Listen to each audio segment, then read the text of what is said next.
There comes a moment in every man's life when the noise fades and you finally see people for who they are, not through their smiles, not through their promises, but through their words. 6 of them, simple, ordinary, forgotten by most. But when spoken, they reveal everything. You can't fake tone, you can't disguise intent. And when someone speaks, when they reveal even a fragment of what they truly believe, if you're still enough, if you've mastered yourself enough, you'll see it. Because Stoicism isn't about shutting down emotions, it's about seeing clearly, beyond charm, beyond flattery, beyond noise. The world doesn't test you with storms. It tests you with whispers, the small words, the subtle phrases, the things people say when they think you're not listening. Every man who walks this earth carries a mask, built from fear, from ego, from the need to belong. But the Stoic learns to look past the mask, not with suspicion, but with stillness. He doesn't react. He observes. He doesn't chase truth. He embodies it. Because when you've mastered yourself, when you've faced your own chaos, you start to see others differently. And one day you'll hear someone speak, and their words will strike you like lightning. 6 of them. So simple, so sharp, that you'll never see them the same way again. There are 6 words, 6 fragments of speech so ordinary, so fleeting, yet when spoken, they reveal the soul itself. Most people never notice them. Most people live in illusion, but the Stoic sees. The Stoic waits. The Stoic listens. These words are not loud. They are not violent. They do not announce themselves with fanfare. They slip past the ear of the careless, unnoticed by the distracted. Yet when the Stoic hears them, the veil lifts, truth is revealed, character is exposed, intentions laid bare. Listen, observe, absorb. Word 1, I deserve better than this. 5 min 300 words. Pride, ego, expectation over reality. When someone says, I deserve better than this, they are revealing more than dissatisfaction. They reveal how they measure life, how they weigh justice against personal gain, desire over discipline. Notice the tone, almost imperceptible. A slight rise in pitch, a breath held too long. The Stoic hears it. The Stoic sees it. This phrase often follows betrayal or loss. Perhaps a promotion passed to another, a deal gone sideways, a slight in honor unnoticed by others. Yet the real story is internal.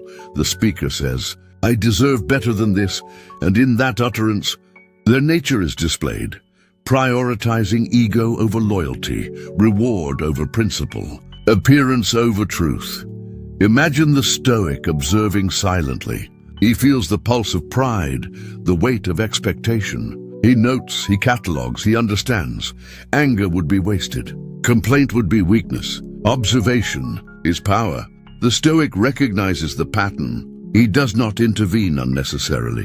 He sees who this person truly is, not through what they promise, but what they believe they are owed. This phrase is a map, a warning, a mirror, and the Stoic uses it to navigate life with clarity. Word 2, that's not my problem. Ad formentis 1,000 words, spoken casually, almost dismissively. Yet beneath the tone lies truth. Responsibility is denied. When someone says, that's not my problem, it reveals avoidance, detachment, priorities focused solely on self-preservation. The world delivers crises, and most people respond with panic or action. Some, however, turn away. They close doors. They shrug. They retreat.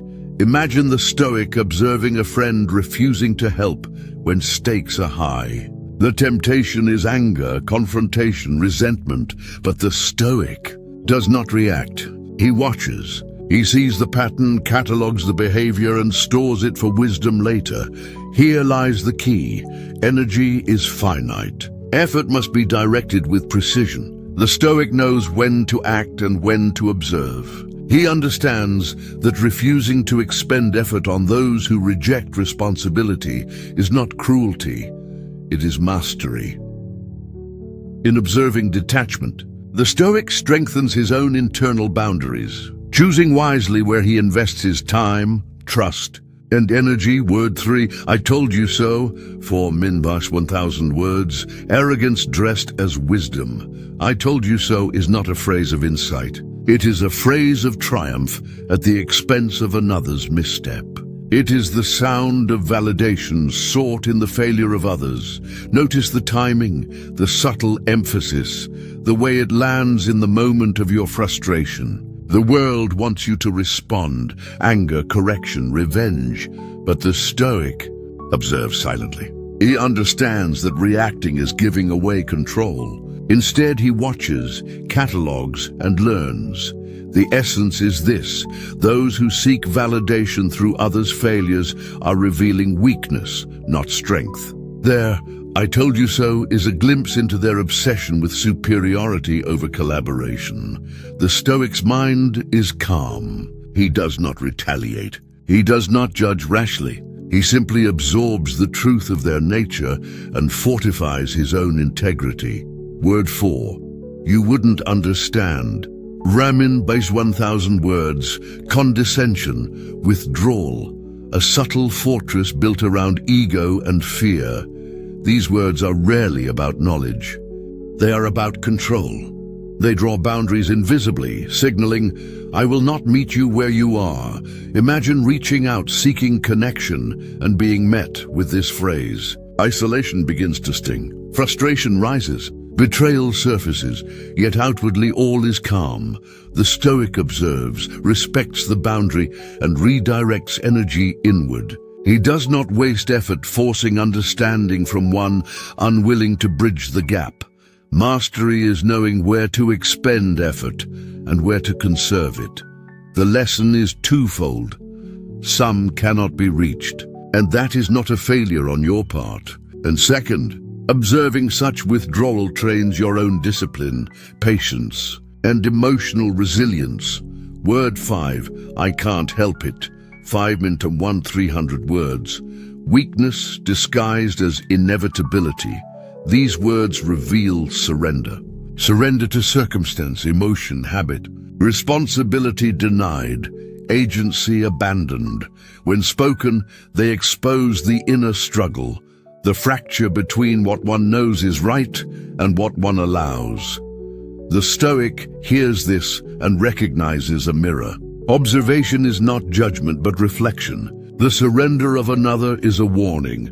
Guard against surrender in your own life. Freedom is not found in circumstance. It is found in the choices one makes despite circumstance.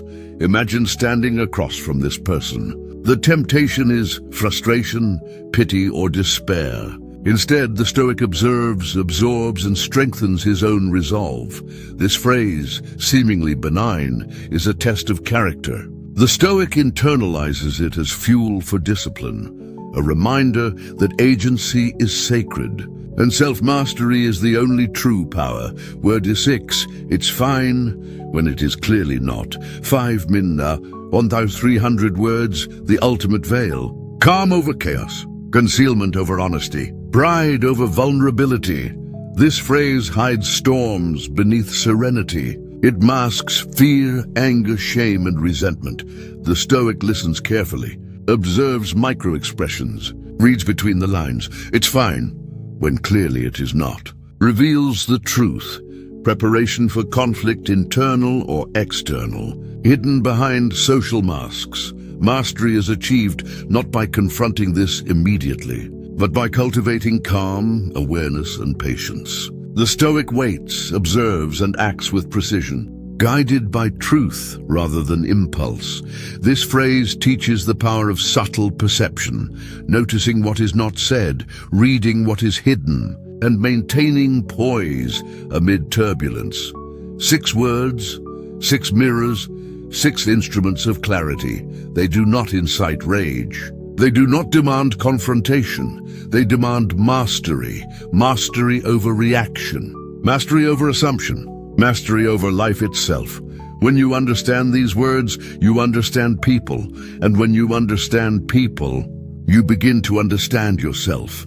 Observe, learn, act. Reflect on the 6 words. Notice them in your life, share your insights, cultivate awareness, and step closer to mastery. Like, subscribe, hit the bell, not for distraction, but to continue walking the path of clarity.